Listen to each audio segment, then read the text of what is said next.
Hi, this is Emily with Pixel Breakdown, and today I have Kyle from Dead Rock Games. Do you want to give a brief introduction about who you are and the game that we're going to be talking about? Yeah, sure. So my name's Kyle Hodge. I am the co-founder and engineer of Dead Rock Games, and it's me and my buddy AJ. He goes by Robot Pencil online. If any of you are into concept art, you might have heard of him. But we decided to start this journey almost exactly 2 years ago, actually. I think it was like April 17th, 2023. So we're coming up on our 2 year anniversary of Nice. beginning this project. Um and yeah, my buddy has been in the games industry for his whole career.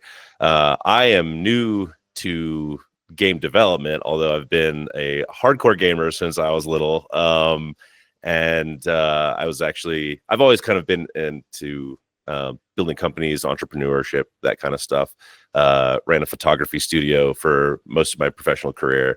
But I was also a computer science major, so I'm not new to coding so much, but definitely had to brush up on it before we began this. Yeah. I love it whenever like hardcore gamers then go on to start working in games. I think that they bring real creative and passion projects out. It's Can the you? most humbling experience, I would Yeah. say. Because I think that gamers have obviously some gamers can be very opinionated and be like, oh, how hard could it be to just do this or that, or Right. and it's just like, oh man. Until you try to start to make a game, even a simple game, just take a simple idea and actually finish it. Like, that is a good challenge. You know It what I mean? is. And once you start to build a game yourself, it becomes almost unfathomable that games like Red Dead Redemption get made, or Yeah. Modern Warfare, or these incredibly complex games with deep. Despite all of the criticisms to whatever those games might be, it is incredible that humans are able to come together and cooperate and make games of this size and scope. It's hard. No, I agree. And yeah, it is humbling. I heard once that like everyone should go in the service industry for a bit to kind of like see how it is. And maybe this is the same sort of thing where it's like maybe everyone should try making a game once and then you'll see like how yeah, there is a lot to it. Even when you work as hard as you possibly can to make it like the best game possible, there's Yeah. still bumps that are gonna occur. Um, is there an like origin story for Dead Rock Games? Like I know you said it's you and your buddy came together. Yeah. Um, So this was a decent one. So I didn't know AJ at all. We met through a mutual friend of mine who I've known since middle school. He's also been in the games and entertainment industry. He's a special effects lighting artist, among other things. But he has worked on some big projects, and he came out to visit. We're based in Colorado. And he came out to visit and kind of linked me and AJ together. And we went out to a concert. It was like a Halloween concert at a venue here. So we were all dressed up in goofy costumes. I actually think I was dressed up as a beer maiden. The way This is a way funnier story. nice. I don't know. Like an Oktoberfest, like German, Yes. um, so anyway, so we met then and hit it off. And AJ, I think, was dressed as a huge cup noodles, which is kind of funny because I feel like being an indie dev that hasn't found funding, cup noodles is a big part of your life. Yeah. But it was like foreshadowing into what we were about to get into. But so we met at this concert. If any of you out there know Mark Rebele, Loop Daddy, that was the concert. It was ridiculous. He's the best. But yeah, we kind of got together. I had just finished. So I had actually done the for any engineers or devs out there, I did the Harvard CS50 course. It's a free course online. If you're looking to get into coding, I would highly recommend it for anyone that wants to actually do game dev seriously. I would start with that. But I started with that, and that took a number of months. And then I was just looking to build some projects for my portfolio. So I had built, I'm a big nerd, so I had built like a a Dungeons and Dragons backstory generator for your character, because a lot of people, some people like to write a lot and get into it. Others just want to, you roll the dice and get their stats going and maybe don't care about the Right. backstory so much. So I made like a little, so I was working on a couple little projects, and I met AJ, and he was like, hey man, like, you want to try to make a game? So I was like, yeah, let's like take the next month, and like work on a game. So we kind of like game jammed. We made some prototypes. Actually the first game idea we had was called Fart King.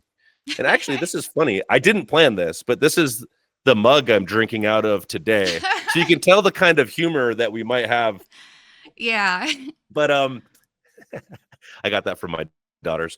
Um, Aw. so anyway, yeah. But after that month, we were like, damn, like, not that our games were good, but the cooperation and the way that we worked together was pretty awesome. I think we built a pretty deep respect for one another right off the Yeah. bat.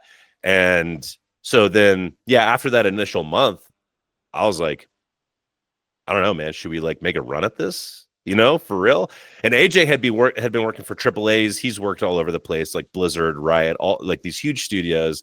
And he was like, yeah, I've kind of done like, the big game stuff. I've never really worked on an indie, especially my own. Let's try it. And so, yeah, the rest is history.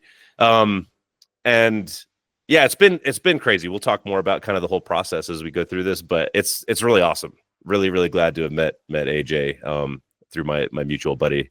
And yeah, it's funny how things just work out sometimes. You just put the Yeah. effort out there, and the universe will respond, man. I mean, it's great that y'all met, dressed up. It's obvious you both have like a good sense of humor. And yeah, it's great when like the planets just align and people who can work well together get to meet up. And I think that's awesome. Um, I also think that it is good that you guys both have the same sort of like kind of out there humor, because you can see that in the games from what I'm seeing too, which is nice. Um, so Intergalactic Battle Roosters. Hmm. That is a great sounding game. And when I was looking at it, I was like, oh yeah, this is awesome. Like, I just love the idea of it. Um, I saw like tacos, bullet hell. It was described as a lot of things um, in the description. So yeah, how did this game idea even like come to life? It's funny. Originally, we were working on. Originally, it was called Centurium, and it was like a much tonality wise, it was much more serious. It had a narrative, a deeper narrative to it. It was a story about a father and a son, and it was still in space, but like the art style was totally different. And it it was fun for sure, but we wanted to give ourselves some space to also kind of be a little bit sillier, develop more Yeah. interesting like weapons to use and whatever. And so we had I mean, it was that game for probably almost the whole first year, maybe just like the first 10 months. I remember because last year we went to GDC, and it was like just before we went to GDC, we decided to do AJ was like, I'm just going to redo all the art. And so he totally revamped all the art, because we had this discussion. I was like, dude, like we had like all the basic kind of guns. We had like, you know, a shotgun gun and a minigun gun and a rocket launcher gun, and it was all just guns, you know. And I was like, dude, I want something like silly. I want like a portal gun. Like I want a gun that just like Yeah. shoots cows, and like it just wasn't working. And there were a lot of other things. I won't go into all the things that weren't working, but we tried a lot of stuff, and it was just spinning our tires. I mean, it was just like weeks and weeks where we were trying to force some of these ideas that just were not working for one reason or another. And the weapon thing was just, AJ was like, I know what must be done. And so he just went through, and we decided to just go total 180, dropped the whole narrative. I mean, it was like months of work that we were just like, no, it's not working, scrap it. And went this direction with Battle Roosters and collecting tacos for Yeah. power-ups and whatever it might be. And we just started to have more fun with it. And as we kind of let like loosened our restrictions on kind of like the tonality of it, we started to have a lot more fun with it as well, I think. And so now the game that we're making has allowed us design wise to create all kinds of fun, goofy weapons. The art style reflects that.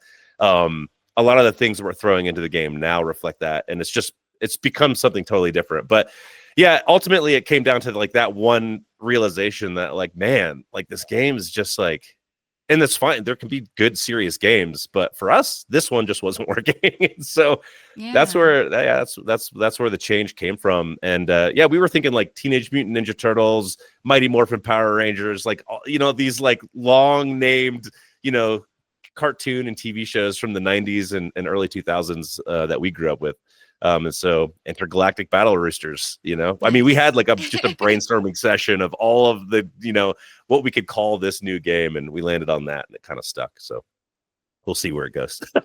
It's a great name, and I love the idea of roosters in space battling it out. I also think that this highlights like one of the great things about like indie dev is you were able to be like, this game doesn't feel like us, like it doesn't feel as fun developing it. Like we want to put our own twist and yeah, genuinely have fun when making it. And then you put more of your personality into it and you're able to make that switch even though you had other stuff developed, right? Um, and I think it's Yeah, worth it. that's one thing I'll say that I think AJ and I are on the exact same page on is we have no problem scrapping a ton of work if we truly both agree that like it's just what needs to happen. We need Yeah. to make this switch. We need to pivot. We need to do something else because it's just not working. And it is kind of nice. We don't have anyone breathing down our necks. We're self-funded. I mean, we have, financial debt breathing down our necks, but other than that, it is nice to not have to answer to someone else, just to your Yeah. point. It's a really great part of the process. And I'm not sure how it works at bigger studios. Like I said, I've never had that experience. AJ's told me tons of stories, but for us, it's like if we want to try something, even with the iteration, AJ scrapped all the art, like all the art he had made for like 9 months. No problem. We didn't even have an argument about it. It's just like we just both were like, yeah, this is what we have to do. This is what's best for the game. Okay, cool. Yeah. Moving on, you know? And obviously you don't want to do that too many times because you'll never Right. cross the finish line. But yeah, it is a very, very valuable thing to be able to do and not necessarily just hold on too tightly to stuff that just isn't working. Yeah, definitely. Also, I will say the art is really rad. Like it was whatever. I'm sure it was great before, but it was worth it was worth it because I think it does look really cool and it adds a lot to it. I'll definitely add in a lot of like video overlays and stuff. Awesome. So the roguelike progression with like twin stick bullet hell mechanics in Battle Roosters. How did you decide on that combo for the game? Um, Originally, this has been funny, and I think we'll chat a bit about design overall, but I personally love these types of games, and it was kind of around the time that Vampire Survivors had come out. I've actually played that game. Well, I don't even own it. I played it for like 15 minutes at my friend's house, but I know a lot of people love it, and I understand what kind of game it is. To me, that game is cool, but it's not the reason why I like these kinds of games. Like I like Hades. I've really been into Mm. Raven's Watch for anyone that's like a co-op that like there's a game called Nova Drift, which is one of my favorite, just kind of like fly around the screen, blow stuff up and upgrade. And so that kind of game, especially the roguelike element of it, I think a lot of people just love that simple mechanic of basically your engine building, right? Yeah. You every run, you have an idea for the build that you want to go, and it's really fun to see if you can make it work with the challenge of not getting everything you want exactly when you want it. Whoever the people that are into this are really into this kind of game, right? Like it's just so addicting to do this over and over and over. And so that was the idea originally. Like we wanted to make a game along those lines, and we've come across a couple of design challenges here and there. and finding depth and being able to do that, which I'll probably talk about later. But that was it. Like when we first started, we just wanted a game where you could have some control over the customization of your character as you played through it, and then just blow a bunch of shit up. Like Yeah. it doesn't need to be more complicated than that. Like it's No, really. yeah. Yeah, I think it is great, and it's good too. Like, players really enjoy having that, like, being able to have some control over the game, and uh being able to customize the way that they're fighting, almost by, yeah, building up whatever things like they enjoy using. So I think it's great anytime a game has that sort of thing in it. And then, yeah, the blowing stuff up is always cool. Like, Yeah. you can't get it doesn't get better than that. Like, so the game features, yeah, like multiple pilots, different types of weapons, mods. How do you design those elements to like feel unique but also balanced? Yeah, this is the problem that we came into in Centurion, the kind of the original version of the game. It worked a little differently. You would pick a ship, and the ship had different traits and like a ultimate or special, and then you could give it the specific weapon. So it might have like a left and right weapon slot, and then like a utility slot. So we were like designing it this way. And like I said, we had like blast guns and plasma guns and missile guns and like all the normal kinds of guns. And they all function differently and play differently and felt, differently. But ultimately, we found that you could just pick whatever, and you could then go through. And the way that we were running the upgrade system then was it was just kind of like your standard upgrades. It was like plus damage or plus fire rate or plus shields, or it was just generic upgrades, and it felt that way. So you could Right. basically pick whatever you want, and the different ships kind of maneuvered a little bit differently. They had different move characteristics. Some were tankier and slower, some were quicker. But at the end of the day, 10 minutes into the game, it was kind of the same result, regardless of the choices that the player made. So this has been a huge, issue. I really wanted player choice to matter a lot. I Yeah. wanted you to feel like if you lost, you understood why you lost, because you screwed up somewhere, or you weren't able to accomplish the build you're trying to make. Like maybe the RNG gods are just not on your side that run. And it just didn't feel that way. It was just like, you could kind of do whatever you wanted. And we have you could do like a crit build or, a weapon speed build or whatever. But there's just no depth. After you played the game for an hour, you'd seen it all, basically. Even if you hadn't unlocked all the weapons or played all the ships, it was just kind of like, it was very flat. So what we've done now is the pilots and the weapons are they're combined. They're one thing. You just choose a pilot. We're planning on having 6 pilots, but the depth of each of these pilots runs deep. So the first pilot, he's just a minigun battle rooster, and he's just, and the way that works is that once you start playing, you get to choose a mod. So for him, every 10th round he fires is a special round that is a modded round that you choose. So it could be like an explosive round or a chain lightning round or a poison cloud round. And then from there, the upgrades that you get are very particular to how that round operates. So say explosion is more of like an AoE kind of build. A lot of the upgrades that you get lean into that fantasy, whereas like the Right. poison cloud is more damage over time. Chain lightning is kind of bounce. It's a little bit more random and chaotic. You're not quite sure what enemies it's going to hit, but it kind of ramps up, the more you're able to build it. Or you could go like a single target, build. So we really started to dial into what the players could build, and then start to design the upgrade choices for each of the mods very customizable. So it's way more work for us. Like and I think every Battle Rooster probably has 5 mods total right now, and in a run you'll be able to choose 2. So there's a lot of different combinations, and the way that they interplay with each other starts to get very deep and complex. And then that's just the first guy. The second guy, we got, like I mentioned, the whole reason we changed this art style was so that we could have weird combinations. So we have a Right. wrecking ball battle Sorry. rooster.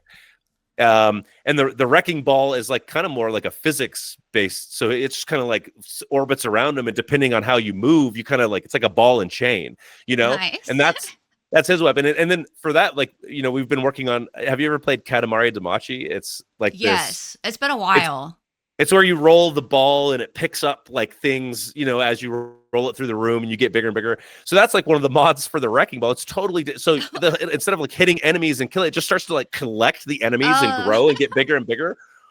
And again, there's some design challenges with that, but these are the ideas that we really want, because everyone's played the game where you shoot the gun and you level up the gun, and you yeah. blow all the enemies up. So we have that in the first Battle Rooster if you really like that kind of gameplay, but the rest of them are pretty different overall. And so that's the way that we're designing this now, and it's starting to feel very unique. Since it is a single player game, balance, I would say, is a little bit easier of a challenge than if it was like multiplayer or even co-op. But it's just about finding that like up and down of, you start to feel the power creep, and you start to feel really strong, and then the next challenge comes, and then you're like, oh crap, like these guys are really tough, and just kind of finding that natural progression throughout all of the upgrades or whatever. It just takes time. But yeah, so that's kind of how we got to that and where we are now. And I think I haven't seen too many games that have leaned into the way that we're building this. There might be a couple out there, but yeah, at the very least, we want to deliver a lot of value in terms of playtime, the stuff you can unlock, the things you can experience. Excuse me. So yeah, that's kind of where we're headed, and why we're here now. I love it. I think it also adds to like replayability that they are so different too. Also, I've experienced that before where in games where it's like, yeah, these are different classes, but everything sort of feels the same. And yours sound very different. Yeah, yeah, it's starting to feel that way. And this is, I mean, honestly, we kind of took a pause and just focused hard on game design, because neither of us are game designers, and that, I mean, that's a whole respected profession, right? It's like Right? there's Yeah. just people who are just game designers, so it's not like we could just skimp, as we say, we got to eat our vegetables. So we've been really taking time to pause and understand why the experience we're trying to deliver is not the one that we're having, or the one that our playtesters are reporting back and giving us. So yeah, I think we're starting to finally crack the code on what we want to give the players in terms of experience. Yeah, it sounds like y'all are really good at taking a more critical eye at stuff, and it's working for your benefit. Because yeah, the game sounds just great. Like there, I don't know. I think I think the you guys deciding to take that path to yeah genuinely have fun and kind of try these like crazy ideas, just it's beneficial definitely. And I think you guys are doing it well. uh so you said that you did run into some like designing issues. Were there any in particular that stand out that you like learned something from? um Yeah, I mean, kind of what I was just talking about, discovering the depth, the way that we're big into like taking breaks from the main game and just game jamming a totally different idea. Like, I don't know if you're familiar with the GMTK game jam. That's a pretty big one. It's Mark Brown runs a YouTube channel called Game Maker's Toolkit. And he has a huge game jam every year. And we've done it the past 2 years. Yeah, the past 2 years we've done it every year. And every time we do it, and it was a 2-day game jam, and then this last one was a 4-day game jam. But anytime we do it, we focus on something specific that we want to get better at, right? We don't care Oh, about winning the nice. game jam. It's an Yeah. opportunity for us to try out an idea, or if we're having something difficult in IBR, maybe we'll try to do it on a smaller scale and see if it makes it more clear. Because with a bigger project, there's just so many moving parts. It can be hard to iterate quickly, blah, blah, blah. So onboarding has been one, design wise. We call it onboarding, but it's basically like tutorialization, teaching the player how the game works, And we have tried this before. We had like a straight up tutorial with little narrative portraits, like click A to do this. And like, nobody likes that. Nobody likes tutorials. I mean, they suck, right? Like, it's just, Yeah. it's it's an interesting problem to solve. So the game that we made for this last GMTK was called World Eater, and it was like a physics-based game where you start off with just a tiny little red blob, and you're in like this solar system with. It's on itch. If you guys Google World Eater, you should check it out. Actually, AJ did an awesome job with the I'll art of include that the as well. links. I'll include links. Okay, great, yeah. Yeah.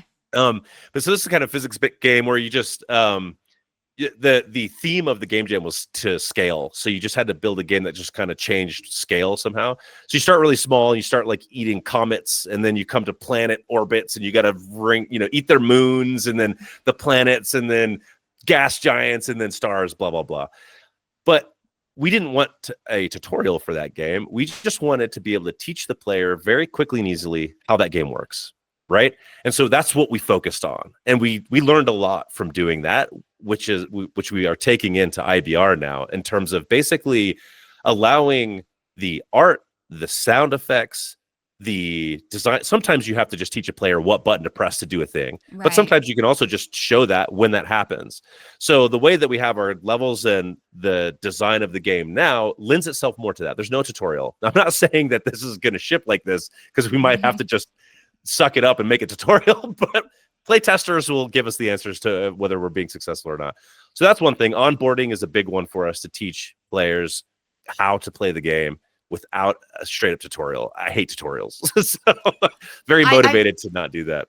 I think a lot of people struggle with like finding the right approach for doing the tutorial, because also as a gamer, a lot of people just skip the tutorial and then they'll spend like a whole day struggling with the game because they don't know what's going on, but somehow that's better than doing the 15-minute tutorial before playing. So yeah, it's a hard thing to solve. I do think it's great, like your approach of like using game jams as a time to kind of like workshop potential solutions on like a smaller scale, because you're right, it gets overwhelming in that big game, and sometimes you can learn a lot from like fine tuning things, yeah, at a smaller scale. I just think like, damn, that's a really good idea, actually. Yeah, it's really helpful, and again, I don't know how bigger studios work this or whatever, but I feel like taking a break, like it can give you so much value in such a short amount of time. Just game jamming something. Again, when I was explaining the upgrades and trying to find the depth and the personality and the character in each build, so that when you successfully achieve it, you feel it, right? You're like, Right. oh, I want to go like this damage over time build, right? And you get everything in order, and you start to get the right pieces in place, and you feel it. You're rewarded by good game design, right? You're like, yes, this is awesome. I'm just melting everything, right? Yes. Like just that feeling is, I'm a god. yeah. I feel like a good roguelike also gives you a good challenge and a good balance. So you can't it's like drugs. You can't get it every time, but Right. sometimes you'll get that. You get everything in place, and it feels amazing. And so it's kind of that like push and pull. So another thing that we had done is we needed language just between AJ and I, just to be able to communicate effectively on what we were thinking and feeling in terms of game design. So a lot of people are like, they'll say something like, oh, we've got a vertical slice of our game, right? We've got all the little pieces in place and you can play this demo or whatever.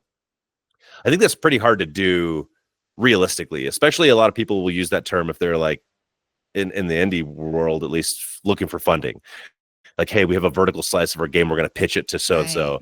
Right. But I mean, if you're at that stage, you're going to find out so much more shit throughout development about what works and what doesn't. And, maybe it worked in this one little piece, but I would be very surprised to hear people that had a vertical slice, got funding, and then just built that game without any changes. Yeah. I don't think it works like that. So we've also found that like there's layers to this. So for example, in our game, you have your pilot, which is basically your weapon and an ultimate ability. Then you have your mods. And then you have the upgrades for those mods. So these are all kind of like vertical layers that the player can feel. And then building out those horizontally is something that is a bit of a challenge. So say we take our minigun pilot, we built him first, right? So we started to build out the levels. We built out a lot of upgrades. We had a lot of gameplay with several layers of verticality. We have boss fights. And then we started to implement the wrecking ball and immediately realized, oh shit, like this character just doesn't work for some of this stuff, or this boss fight with this character is impossible. It takes way too long to beat him. Like, oh God, like we have to go back to the drawing board now and figure out how we can massage these things into place. So we kind of think of building this stuff out now in kind of like a stair step fashion. So you build out kind of enough horizontal to understand that layer, and then you go one layer down. So build out a couple pilots first, right? So you can understand the challenges that you're going to come across with both of them. And then you go down and you start to build out their mods. See how these feel. Okay, cool. Then you go down and you build, their upgrades. For our game in particular, the important part, the reason players are playing is for that, like kind of, like I said earlier, that engine building experience. Right. So the levels, we don't need to really worry so much about fleshing out, 3 full levels and 6 boss fights and all that. We just need enough to test if our hypothesis is true and kind of stair step down until you start to build the game out and out and out. To just get a full vertical slice, like right off the rip, that's crazy. I don't know. Now that you're describing like the sort of branching out, vertically and horizontally, and like really modularizing everything, like splitting everything up into its own sort of category and then branching further as you go. I think your approach sounds really good. Yeah. Yeah, and that's just for this game in particular. Who knows? If we were making something else, maybe that you can't do it that way, right? Like, that's the hardest part. That's the hardest part about this is that if people had a system that they knew just worked, I mean, AAAs wouldn't be blowing millions of dollars for flops, right? Right. People would have something that works. But the evidence is there. This is hard, and no one has the answer for how to do it, right? It's just as much of a challenge with the people on your team and figuring out how that works for that specific team of people than it is like, some design equation for building the perfectly fun game. Right, right? There isn't one equation. Yeah, it's like anything else. I mean, it's just like the people are the ones making the thing. So they've got to synergize together. They have to find ways to meld and gel to make something good, And you can't just copy stuff, right? Like, I mean, the only games that don't change really are like all the sports games that just come out every year. Like, that's the craziest thing, like where it's just reskinned. Yeah, and people they eat that shit up. So they do, outside of that, if I could say there's one consistent thing, it's like sports games. Like those, you don't really you just a little changes every year. Because sports fans just want to see their updated sports memorabilia stuff in there. That's why it's like more about skinning than updating gameplay. But no, I agree. Actually, I think that's one of the reasons I started this channel is because it's just so interesting hearing everyone's like different dev journey. Like there isn't one solution that fits for everyone. And it is really interesting hearing like the different takes that everybody has and like what did end up working for them. And I do think the way that you're describing is like, though it's not like about getting a perfect formula, I do think that sort of idea is one that would probably be a good one for if people don't know where to start, just start in these segments and then go down, and make sure it all works together. And game jam a ton. Yes. Yeah. Game jamming's awesome. So like, I saw that there was like a dash special passive system that adds like a whole other layer of strategy. How did you go about like designing those and adding them in without like overwhelming the player? Yeah, so this is something that we looked at. If you look at like MOBAs, they have their blueprint for a MOBA is kind of like you have your hero and then 4 abilities. Some of them are passives. Right. Some of them are, you get your ultimate, whatever. And then you have kind of like a skill level per character. Some characters require a higher skill level to play well, and we kind of thought about our Battle Roosters the same way in terms of ability. So a dash is something, at least right now, that all of the Battle Roosters have. Our game is pretty fast paced, and maneuverability and movement is really important for the play style. So all of the Battle Roosters feel that way. We decided to kind of leave the old design behind where you have like a slow, tankier guy, and all of the Battle Roosters basically handled the same. So that is the one consistent. They each have a special, which is also just an ultimate in other games that you will unlock later on. And that just doubles down on whatever the weapon is. So, for example, I explained how the minigun works. It's just a rapid fire minigun like you would expect, and every 10th round fires a mod round. When your special comes off cooldown, then for like 5 seconds or whatever, there's also a reload mechanic. So you run out of bullets and you have Oh, like a okay. 1.5 second reload, right? So you can't just hold it down and spray. You run out, you got to reload for That a makes second. sense. During the special, you have unlimited ammo, and then your mod rounds fire every other round. So it's just you're just like, Nice. like I mean, you're destroying everything for a short period of time, and it's basically a board clear. That doubles down on how the weapon works. So that's pretty intuitive. You use that once, you get it. You're like, oh yeah, this feels great. Again, this also goes on to our onboarding. And internally, that's how we design. So the special or the ultimate will just double down on how the base weapon works in some way. And the players will probably intuitively understand that after a couple of playthroughs. The good thing about a roguelike is as long as it doesn't suck enough for you to quit after your first run, you'll learn. You have multiple Right. playthroughs to learn the mechanics and how things work.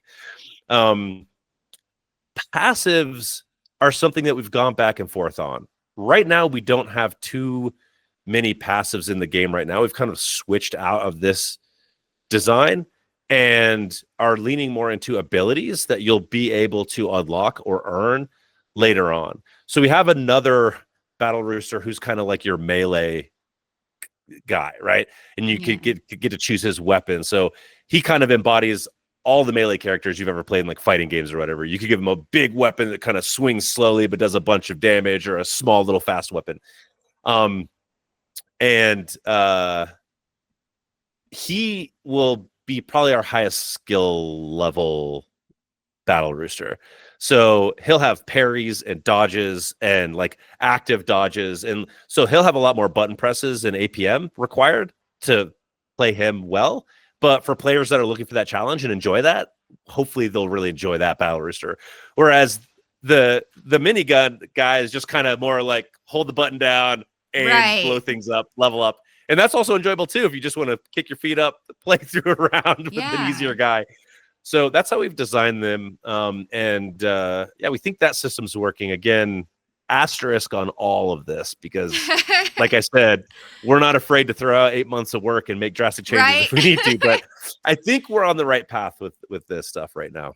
It sounds like really intelligent design, honestly, like the different options, because yeah, it can cater to the different play styles. And then also it's uh tempting to branch out from what you normally do and try something a little different and see if you're able to do it. So that ties into like the replayability too.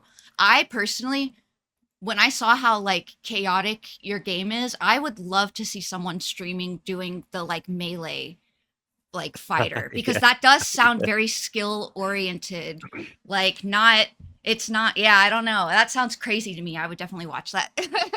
um yeah, I think that there's like a lot of personality in each of the like fighters, and then also the weapons. So like we kind of already touched, because I was going to ask about like what your approach is for designing like wild but functional weapons, but like it sounds like you guys, yeah, are like, let's just have fun and make things that work, Well, basically. it is a lot of iteration because we'll have ideas for one that we're working on right now that isn't really working. We have a Battle Rooster that we call them mecha worms, and they're basically just like mechanical worms that like kind of snake around and kill enemies for you. You don't shoot anything. With this Battle Rooster, this is like you're just flying around and dodging stuff while your Oh, drone worms do the work for you. And so this for each of the design ideas, we try to give ourselves some kind of constraint or guardrail so that we don't, so that it hopefully keeps everything compact and nice and neat. And then when we are finished with it, it's something that, again, the player can understand pretty quickly. So for the mecha worm, we're like, hey, this is going to be like a hands off, like no real direct control over what's happening. Let's see how that feels, because in a game like this, it can be hard to kind of achieve that well. I mean, there's tons of examples. I mean, I guess Vampire Survivors is a good example of like, you don't really aim or shoot anything in that game from what I understand. You just have your power-ups and they swing around you and you gotta play based on that. So I guess it is similar to that. There are examples of this working. Just in our game, everything's so much more fast-paced that it's a totally Right. different vibe. I mean, it's like almost incomparable. And our enemies also aren't just like dumbed down, just follow you around kind of enemies. Like we have enemies that have very different characteristics. We have like, so a level is, let me just back up here. A level is right now is 10 minutes. And then you have a boss fight, but it's not just a straight up survival. There are waves of specific enemy types broken up within that 10 minutes. Right. And so we are like handcrafting the combinations of enemies. So it could be like 2 or 3 or 4 different enemy types that give you a good challenge. So we have a ghost fish is one of the enemies, and he works kind of like a Mario ghost, where if you're flying away from them in our game, they're phased out and you can't shoot them, but they can still hit you. You have to turn around and fly towards them for them to phase in and become vulnerable. So that's dangerous because you have to kind of give yourself enough room to then turn around and go at them while they're coming at you, and be confident Right. that you have enough DPS to kill them before you collide.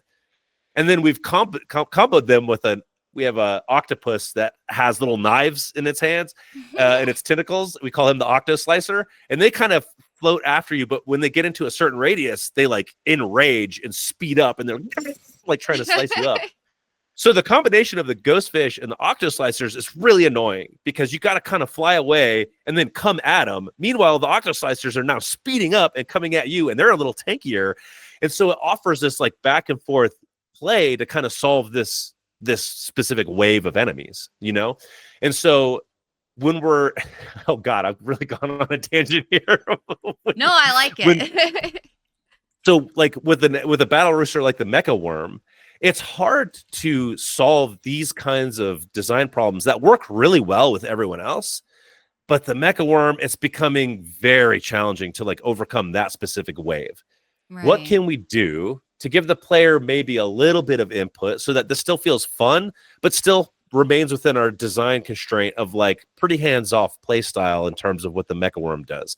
Or is this a sign that we just need to scrap this idea and rework it completely? So yeah, those are the kind of some of the challenges in coming up with fun, weird ideas to get all of the weird, fun ideas to work within basically this layout of the challenge, which is like a 10-minute level boss fight, 10-minute level boss fight. So yeah, I think that's the most difficult thing that we're dealing with right now. Everything else is falling into place pretty nicely. Yeah, so it sounds like playtesting is a big thing for sure. Especially when you're adding in like a new mechanic. I loved the ghosts in Super Mario. So I'm Yeah. glad to see more similar things because those were always one of the fun ones. But yeah, no, it also sounds like there's like a wide variety of characters where yeah, you really have to put a lot of thought into what sort of build you're going for because they're going to test your abilities for sure. Yeah. Yeah. This is kind of, I think, segueing into something that we might get to, but in terms of playtesting, I do want to talk about that because that is the single most important thing. When I started working with AJ, he was very skeptical of writing up a huge game design document off the bat. And I think it was because it was before me and him really knew how we worked together. But I think he had seen a lot of cases where some grand GDD was created, and then people in those teams weren't able to or were afraid to deviate too much from that Right. initial plan. I'm not saying that plans are a bad idea or that this couldn't work for some teams. Again, like I said, I think it really matters on the people. But for us, we've kind of not gone that route. And it, you know, we have a general idea for the game that we want to build, but then all of the details from there are just a matter of prototyping and playtesting. And in one of our meetings once, I coined a term. I was like, listen, I'm not your boss. You're not my boss.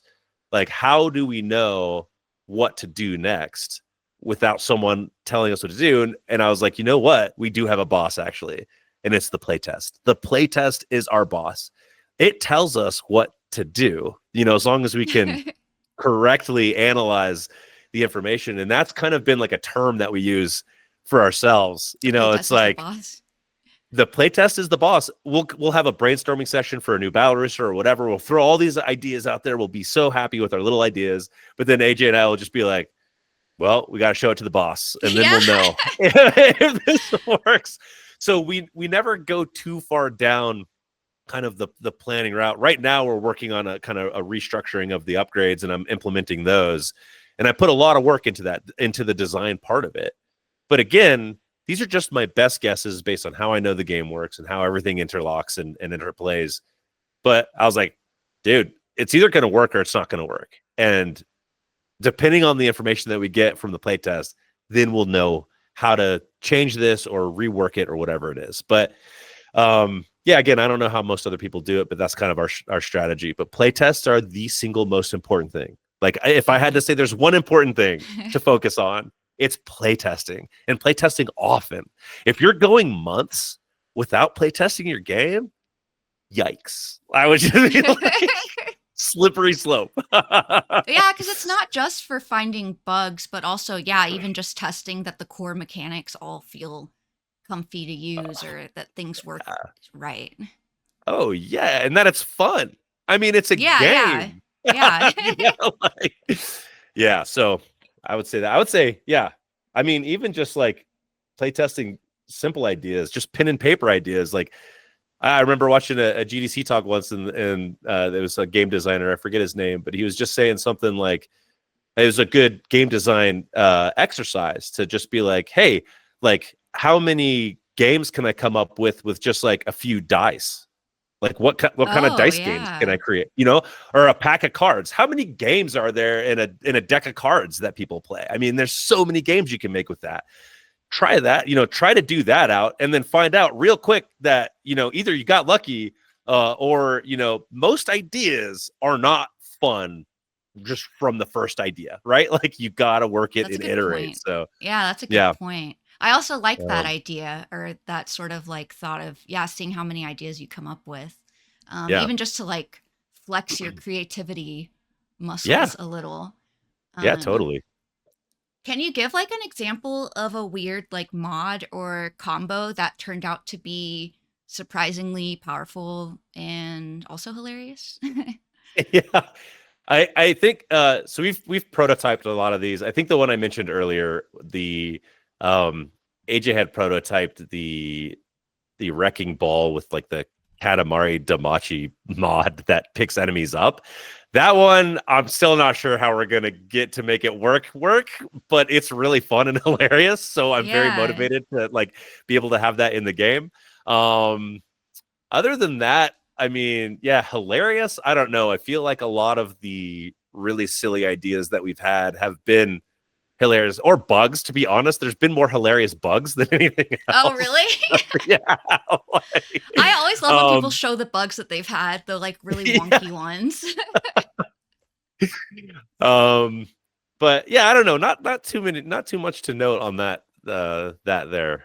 But overall, I just think a lot of our Battle Roosters and the upgrades that we have are pretty fun. But yeah, hilarious. I'm glad you say that. Hilarious, like comedy in the build is another thing that we've talked about that we want to also have. We don't want it to be so serious. Like, it would be funny to lean more into that. That's a great idea. Well, I think that actually, now that I'm thinking back on the question, it is kind of like all of it has like a hint of humor to it, So yeah, it's probably hard to just pick one. We've been working on giving more personality. AJ's been really hustling these past few weeks, working on animations, because a lot of the stuff they have in the game right now is relatively simple, and it's okay. I don't think we need to go like over the top with animating things so much, but we do want to give more personality to the Battle Roosters themselves at the very least, and probably boss fights as well.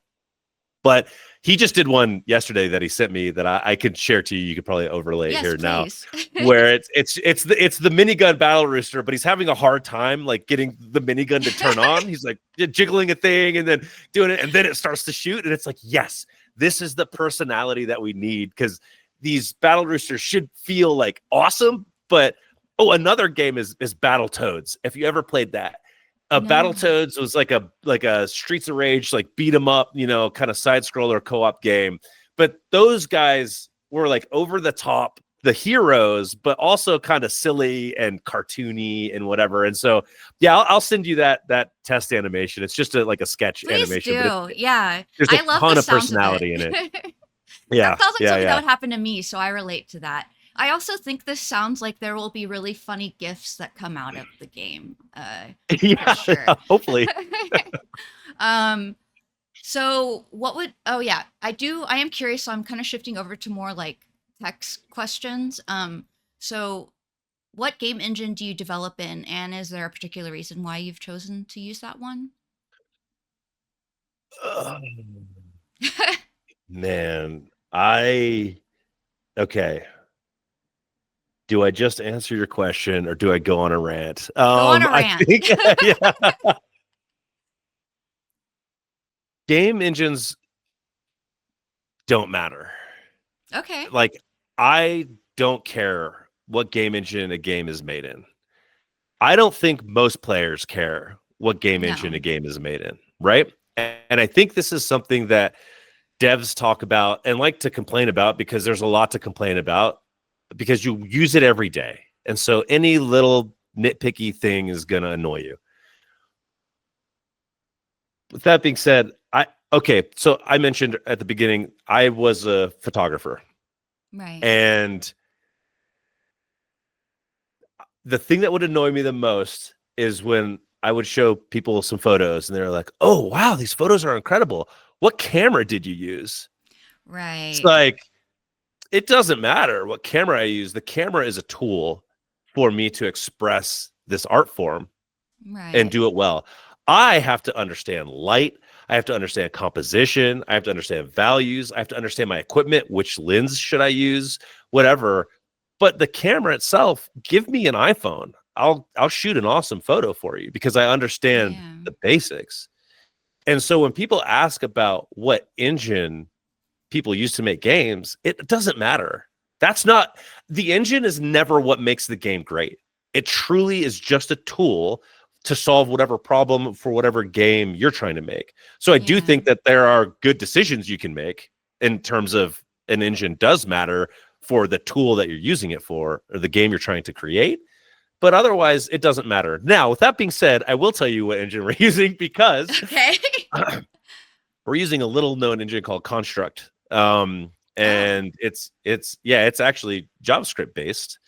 And not a lot of people use this engine, but we started with it because it's a great engine to prototype in. You can get things up and running super quick. And then we ended up just kind of continuing to use it. I will also say that they're a pretty small dev team out of England, and they are incredibly responsive to devs.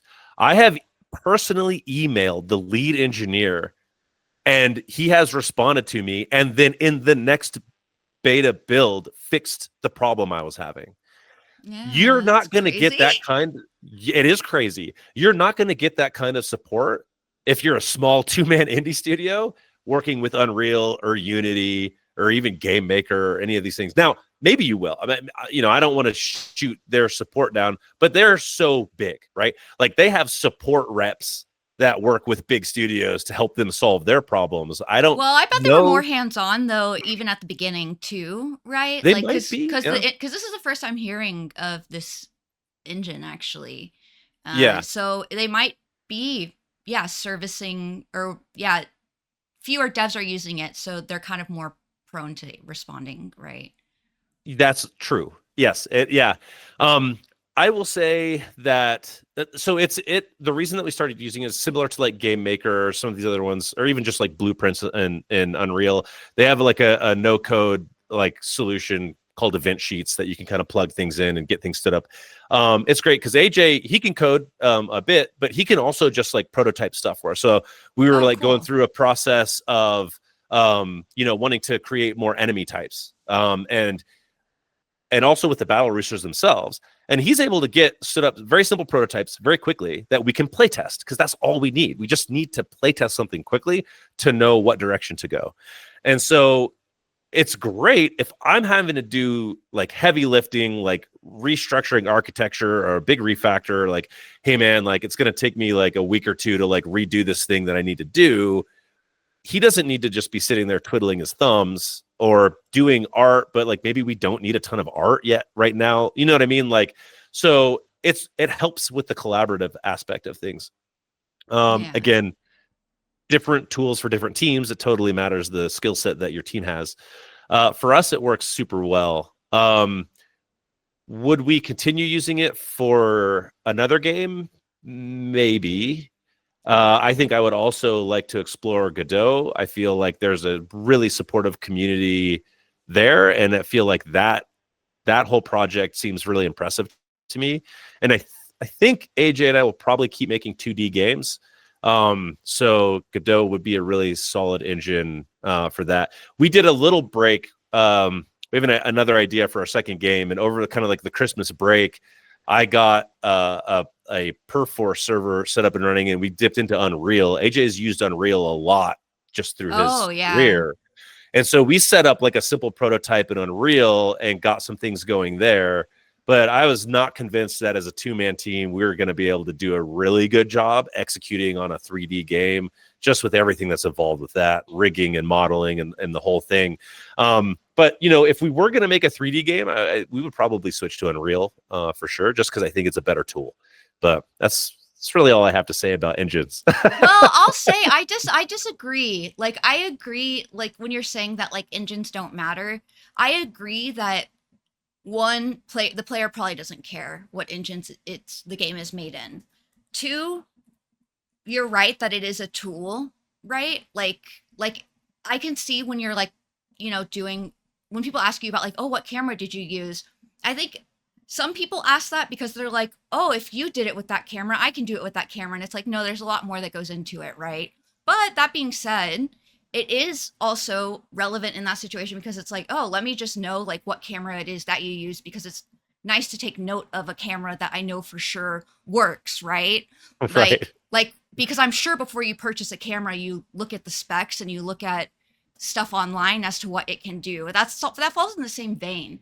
But Right. also, that's exactly the same reason why I would say the engine does matter. Specifically in this scenario where it's like I want to hear dev stories and I want to hear like your experience and I want to know like it's not like that's actually a question that I ask every single time Right. because Yeah. Yeah. it is interesting to hear like you know what games are made with what engine, and I agree typically any game made in a specific engine could probably be made in another engine just as well. So Right. in that sense it doesn't matter, but it is nice to hear specific reasons why, like cuz there's always an ongoing battle on forums as to which engine is the best, and it's like really they can all do about the same, right? And it is about what you're comfortable in. But it is nice to be able to see like examples of like okay, this game was made in it and here's why I use this engine. You The know? why, I agree with you. The why matters. The why, Yeah. absolutely. Why did you choose that tool? I think that's great information. So I Yeah. agree with you there 100% because that does matter to the development Yeah, process. yeah. Um, But if I you're gonna agree that it's not so much like, oh, this game can only be made in this engine or right, yeah, whatever. yes, Yeah, yeah. yeah, 100%. Um, Yeah. I am curious, like what has been like the hardest system for like you to implement because it is just the two of you. There's been some really solid engineering specific stuff for me to speed run and pick up on. And I would say it's larger abstracted systems that we can iterate on more quickly without me having to do bigger refactors. And I think, yeah, I would say that just my personal learning process on trying to be a good engineer is something that I focused on a lot. So we wanted to iterate on the stuff that we could have in levels more quickly, like crazy ideas, like, Yeah. what if our levels is like you have a level and enemies spawn and you kill them, and AJ's like, what if we want like a level that like you have to race, around, so like something totally different than what's kind of structured in place. And Yeah. and that's kind of how we how we work. We'll just kind of throw random ideas out there or whatever. And so I was like, you know what, man, I would like to test some of this, because who knows, like maybe we find some pretty awesome stuff. So I went through and did a huge refactor of just like how our level systems are structured, and how I made like a level event system where you can register events. There's like conditionals, timed events, kind of basic stuff, but it's a way for us to truly be able to plug anything into the level that we want. And the logic can be, totally whatever it needs to be. But then this allows us to iterate quickly on almost any idea. Obviously, we're not going to like test a level that turns from a 2D level into a 3D level with this, Right. Yeah. um, but so yeah, it's just kind of been stuff like that. If you're an engineer on the team or whatever, it's, you run into these problems all the time. It's like, how broad of a system do I design, or how narrow do I design for kind of the expected challenges we might run into? And it's just impossible to predict. I mean, you do the best you can. You want to try to eliminate tech debt, but that's never going to happen. So you just try to Right. limit those kinds of things. So I'm not sure if that's the exact question or answer you were looking No, for, but no, for me personally, that works. Yeah. yeah, yeah, that's what I've been focused on. Um, so we touched on this, how important like play testing is, obviously, right? Like Yeah, it's really yeah. helped. Um, so have you had any outside player feedback that's helped to shape the game? And Much. yeah. Yes. So much. And it's really incredible. We realize how shit we are at UI, UX. We're terrible at that. It's hard to And get right. It is. I have total respect for good UI, UX people, because almost every play test early on, I think we've kind of gotten things ironed out now, but ooh, man, was that a steep learning curve for us? Um, and then just everything else, not just bugs I don't care so much about. I mean, I care about them, got to fix them, but that's not the interesting thing. It's more like we discussed earlier, tutorializing, onboarding. Do players understand what we're trying to show them? Is it fun? First question, Yeah. right? Are they having a good time? Um, and so that kind of feedback is really awesome. I think the most challenging thing is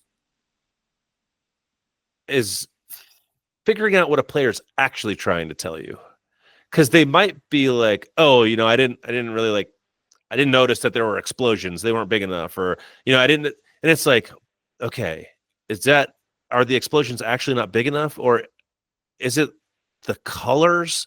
Like, is the art not good enough? Maybe the size of the explosions are fine. Maybe we need to do a better job differentiating between the effects and the rest of the art. That's the hard part for me, because people can say things to you, but even they may not.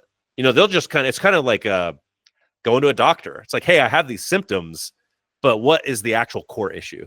So to Right. me, that's the hardest part. And you can help weed that out with just lots of play tests among lots of people.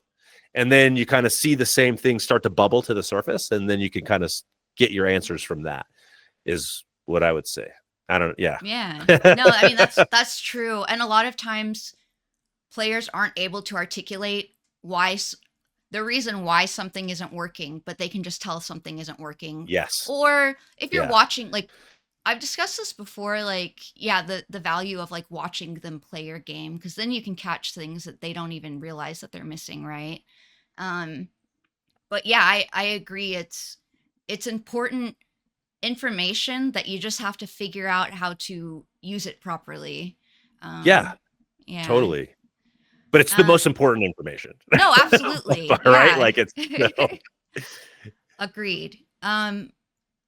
Is there any like advice you would give to aspiring devs wanting to make a game like this? just start. We kind of talked about this before we started the interview, but I really think just starting. Like the hardest part is is making a game from start to finish, and if you don't, maybe you know how to code, maybe you can do some art, maybe this or that. There's enough tools out there now where even if you're just by yourself, you can supplement the parts that you're not great at or you don't have skills at with, like, if you're not an artist, you can just get, art asset packs on itch.io or something, like, Yeah. you know, or you can just make games with circles and squares and triangles. Who cares? Like, um, or, if you can't code, or there's a lot of, solutions out there that can help you put the pieces together and make really good games. And I would say once you just like figure out, how you can start to make games, just start, because Yeah.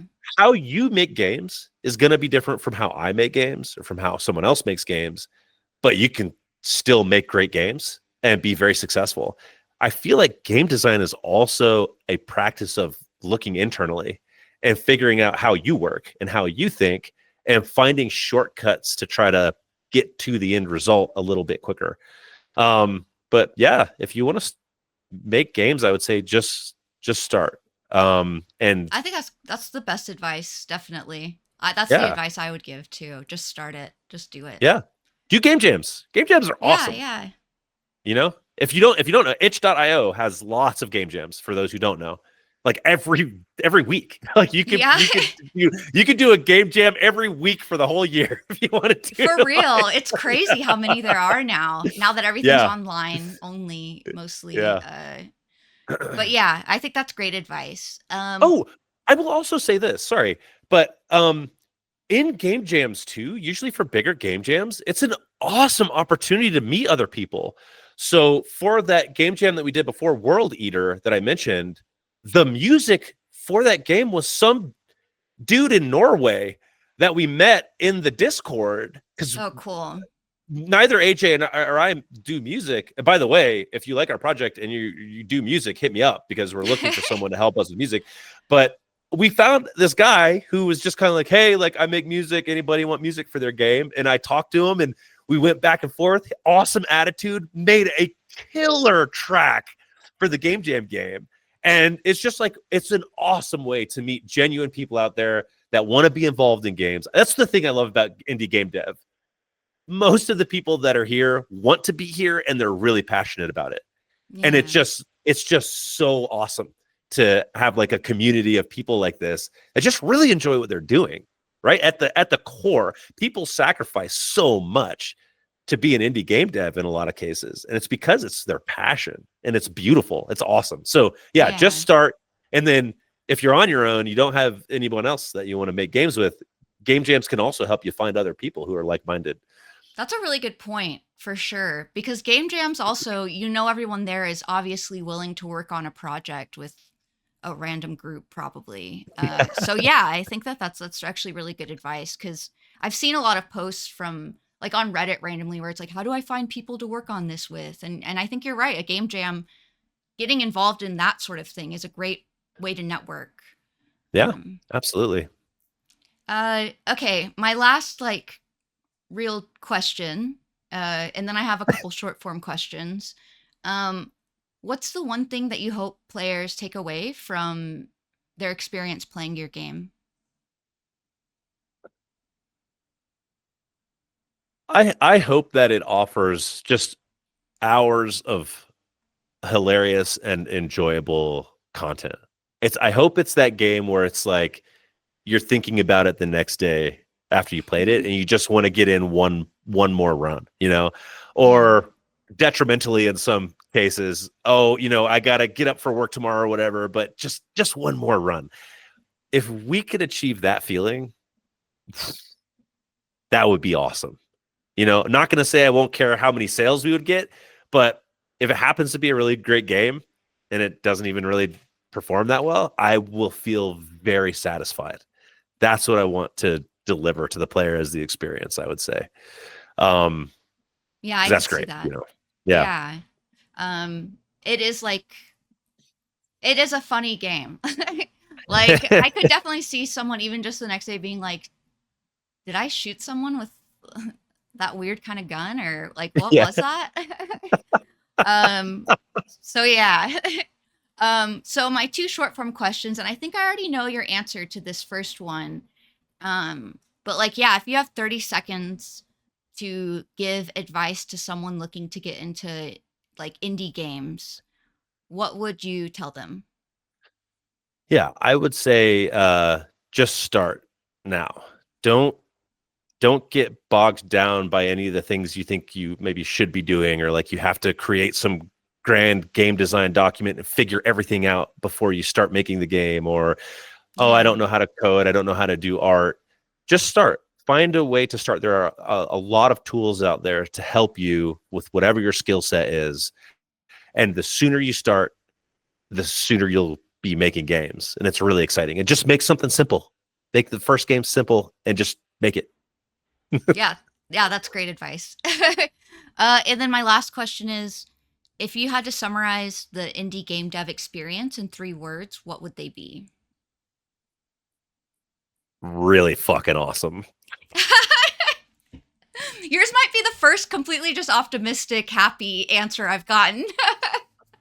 That's a Let good me one, say though. that this isn't your 3 word constraint. And I'll keep this short too, but for me personally, I've tried a lot of stuff just in terms of career and a profession. And there's been some things that I've been good at, but didn't necessarily love.